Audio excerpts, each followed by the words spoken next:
सैर सपट्टा करना प्रत्येक आत्मा चाहती है। हिल स्टेशनों पर घूम का वहाँ जाकर पार्कों में डोड़ा में घूमें। ये सारी सुविधाएं आपको सतलोक में प्राप्त है।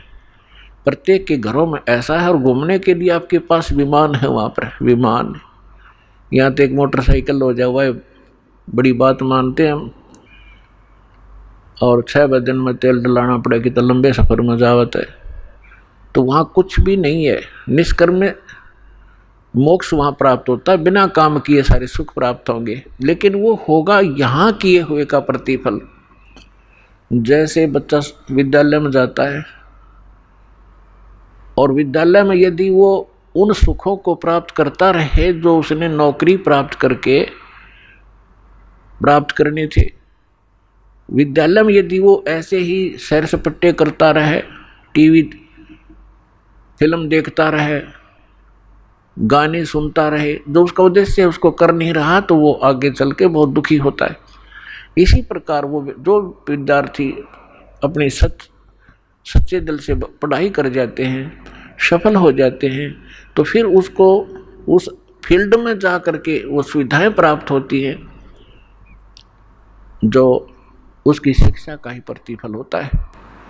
ठीक इसी प्रकार आप जी विद्यार्थी हैं जिनको मानव शरीर प्राप्त है। ये सब ड्रेस है अलग से। जैसे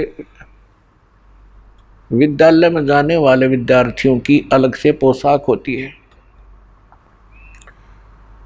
इसी प्रकार आप जी को जिनको मानव शरीर प्राप्त है पूरे विश्व में, ये परमात्मा पाने वाली यूनिवर्सिटी में विद्यालय में प्रवेश प्राप्त कर चुके हैं। इनके इतने अच्छे नंबर थे कि इनको प्रवेश मिल गया और ये ड्रेस मिल गई। नहीं तो कुत्ते गधे सुअर की ड्रेस ये पहले आप पहने हुए थे।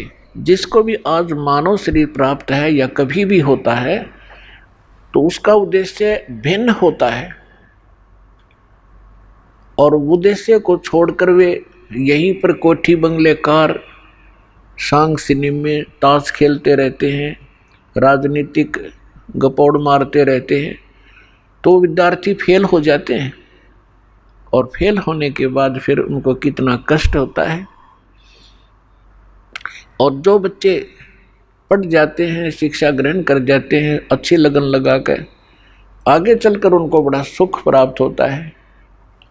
इसी प्रकार आप विद्यार्थी हैं, इस दास के बताए अनुसार ये सिलेबस आप करते रहोगे, अपना दैनिक कार्य भी करते रहो, परमात्मा में विशेष रुचि बनाओ। ज़्यादा समय परमात्मा की महिमा सुनने और सुनाने में, मंत्र के जाप करने में, सुबह शाम और दोपहर की जो नित्य नियम बताए हैं उनके करने में ज़्यादा समय लगाओ।